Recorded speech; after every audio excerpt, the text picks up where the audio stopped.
Hello বন্ধুরা, আবারও একটা নতুন ব্লগ নিয়ে চলে এসেছি। তো আজকের ব্লগটা এমনিই কী করি না করি এটাই তোমাদের সাথে শেয়ার করব। তো তোমরা দেখতে থাকো কন্টিনিউ। তো বন্ধুরা, তারপর আমি আর আমার বোনরা মিলে বেরিয়ে গেছিলাম এইদিকে ব্রাশ ট্রাশ নিয়ে। যেহেতু সকালে উঠেছি তাই একটু হাঁটাহাঁটি করতে বেরিয়েছিলাম। তো এদিকে বোনও বলছিল যে খুব ভালো লাগছে আজকে সকালে উঠে। তো এদিকে আমি বলছিলাম যে আজকের ওয়েদারটা এত ভালো ছিল। এখানে দেখো বোনও তো মানে কী যে বলছিল, হ্যাঁ হ্যাঁ। তারপরে এদিকে আমি বোনও আর আমার ছোটো বোনও মিলে গিয়েছিলাম একটু এদিকে হাঁটাহাঁটি করতে। এই দেখো আজকের ওয়েদারটা কত সুন্দর ছিল, এত ভালো লাগছিল, হালকা হালকা হাওয়া ছিল, খুব ভালো লাগছিল। তো এখানে আমি বলছিলাম যে ওয়েদারটা খুব সুন্দর। তো এদিকে বুড়োও বলছিল হ্যাঁ আজকের ওয়েদারটা খুব ভালো লাগছে। তো তারপর এদিকে এসে এখানটা একটু বসার জায়গা আছে আমাদের, তো এখানে এসে বসলাম আর এদিকে চারিদিকটা ঘুরে দেখাচ্ছিলাম, এত ভালো লাগছিল দেখতে। তারপর এখানে আমরা দুজন মিলে ব্রাশ করে নিচ্ছিলাম। তো তো আমি মুখ ধুয়ে এসে, তো তোমরা পেছনে তো দেখছো যে বিছানাটা এখনো পড়ে আছে।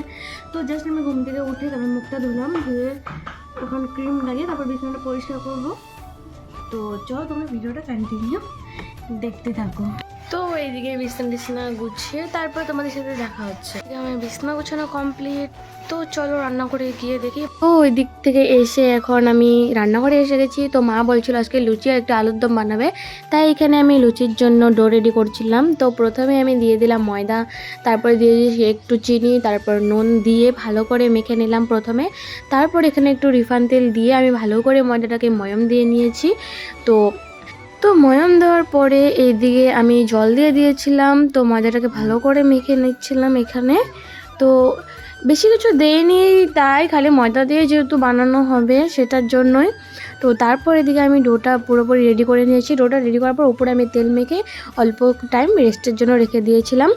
তারপর এইদিকে আমি কড়াতে বসে দিয়েছি, তেল দিয়ে দিয়েছি, তেলের মধ্যে একটু জিরা সম্বাদ দিয়ে দিয়েছি। তারপর এখানে বাটা মশলা দিয়ে দিয়েছিলাম। বাটার মশলার মধ্যে ছিল জিরা বাটা আর লঙ্কা বাটা। তো এটা দিয়ে আমি মশলাটাকে ভালো করে ভেজে নিয়েছি যত অবধি না তেল ছাড়ছে মশলা থেকে। তো তারপর যখনই মশলা তেল ছেড়ে দিয়েছে তারপর তখন আমি সেদ্ধ করে রাখা আলুগুলোকে দিয়ে দিয়েছি। আলুগুলোকে দিয়ে ভালো করে কষিয়ে নিলাম একটু। তারপর ওটার মধ্যে নুন হলুদ দিয়ে দিয়েছি। নুন হলুদ দিয়ে একটু ভালো করে কষিয়ে ওটার মধ্যে আমি জল দিয়ে দিয়েছিলাম পরিমাণ মতো। যেহেতু অল্পই খাবো, অল্পই বানাবে, সেই জন্য অল্পটুকুই দিয়েছি। তো তারপর ওদিকে তরকারিটা জাল হতে হতে এদিকে মা লুচিটা বেলে দিচ্ছিলো। মা এদিকে লুচিটা বেলে দিচ্ছিলো। তারপর আমি কড়াতে গরম মশলাটা দিয়ে দিলাম। দিয়ে দেওয়ার পর তরকারিটা জাল হওয়ার পর আমি নামিয়ে নিয়েছিলাম। তো তারপর এদিকে লুচি ভাজা কমপ্লিট হওয়ার পর এদিকে আমি বসে গেছি নিয়ে। তারপর এদিকে আমি ছোটো বোনকে ঘুম পাড়াচ্ছিলাম। এদিকে দেখি বড় বোনও লেবু মেখে নিয়ে আসছে। তো ওদিকে বললাম দে একটু খাই। তো ওখান থেকে আমি অল্প লেবু খেয়েছিলাম।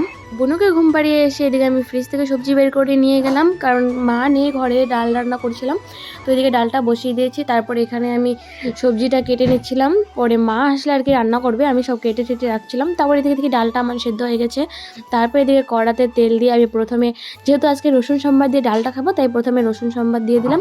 তারপর পেঁয়াজ, টমেটো, লঙ্কা দিয়ে দিয়েছি সম্বারে। তো এখানে আমি ভালো করে এগুলোকে ভেজে নিব। তো এখানে আমি এটাই করছিলাম যে ভালো করে নেড়ে নেড়ে নেড়ে নেড়ে ভেজে নিচ্ছিলাম। আর টমেটোগুলো তো গলতে হবে, না হলে ভালো লাগবে না, তাই ভালো করে একটু নুন দিয়ে তারপর টমেটোগুলোকে আমি একটু গলিয়ে নিয়েছি ভালো করে। তো এইদিকে মানে আজকে মা একটু ব্যাংকে গিয়েছিলো, তাই আর কি এদিকে আমি করছিলাম। বেশি কিছু না, শুধু ডালটাই রান্না করেছি। ডালটা রান্না শেষ করতে করতে ওদিকে মাও এসে গেছে। তো তারপর এদিকে সম্পূর্ণ আমার ভাজা হয়ে যাওয়ার পর আমি এই ডালটা দিয়ে দিয়েছি ঢেলে। তো এদিকে ডালটা করতে করতে দেখি এদিকে ট্যাডি এসেছে। তো ট্যাডি এদিকে আমাকে হাই করছিল, তারপর আমাদের বাড়িতে এসেছিলো। তো ওখান থেকে সবাই বেরিয়ে গেল। দেখো ট্যাডিটা কি মজা করছিল সবার সাথে। তো এদিকেও ট্যাডির পিছনে কত মানুষ ঘুরছিল। তো বন্ধুরা, পরে আমার ডালটা রেঁধে আমি পাঁপড় ভেজে নিজে ভাত খেয়ে নিয়েছি, কারণ সকাল থেকে ভাত খাইনি তাই। তো ভাতটাকে একটু রেস্ট করে এখন আমি উঠে গেছি, কারণ এদিকে বিছনা ঠিক করব, এগুলো সব ঠিকঠাক করে তারপর তোমার সাথে দেখা হচ্ছে। দেখো বুনু খেয়ে বাটিটা এখানে ফেলে রেখে যাচ্ছে। তো এগুলো তো আমার পরিষ্কার করতে হবে, যেহেতু ঘরটা একটু গোছালো রাখলে ভালো লাগে। তো তো চলো তোমরা দেখতে থাকো। তো এইদিকে আমি সম্পূর্ণ ঘর পরিষ্কার করে নিয়েছি। চেষ্টা তুই এখন খাবি?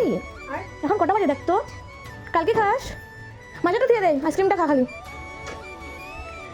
চামচ নিয়ে আয়, চামচটা নিয়ে আয়, চামচ আছে তো আমার জন্য নিয়ে আয়। শুধু নিজে খাবি? কে এনেছিল এটা? মামা। ভালো লাগে খেতে?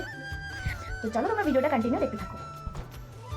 তো এদিকে আইসক্রিম খেতে খেতে তারপরে এসে গেছিলো আমাদের সন্ধ্যার টিফিন। তো সন্ধ্যা টিফিনে ছিল ব্রেড ফ্রাই আর এখানে ছিল চা। তো চলো খেয়ে খেয়ে তোমাদের সাথে দেখা হচ্ছে। ওই খেতে আয়। আমার মা তো অলরেডি খাওয়া শুরু করে দিয়েছে, তো চলো আমরা খাই। তো বন্ধুরা সন্ধ্যার খাওয়ার পরে তো আর সেরকমভাবে কোনো ভিডিও করা হয়নি। তো আমি এখন এডিট করতে বসে দেখি ও এন্ডিং ক্লিপটাই নেই, তো এখন তো দিতে হবে। তো বন্ধুরা আজকের এই ভিডিওটা এই পর্যন্তই। যদি ভিডিওটা ভালো লেগে থাকে like comment subscribe and share করে দিও। দেখা হচ্ছে নেক্সট কোনো মিনি ব্লগ বা ব্লগে। টাটা।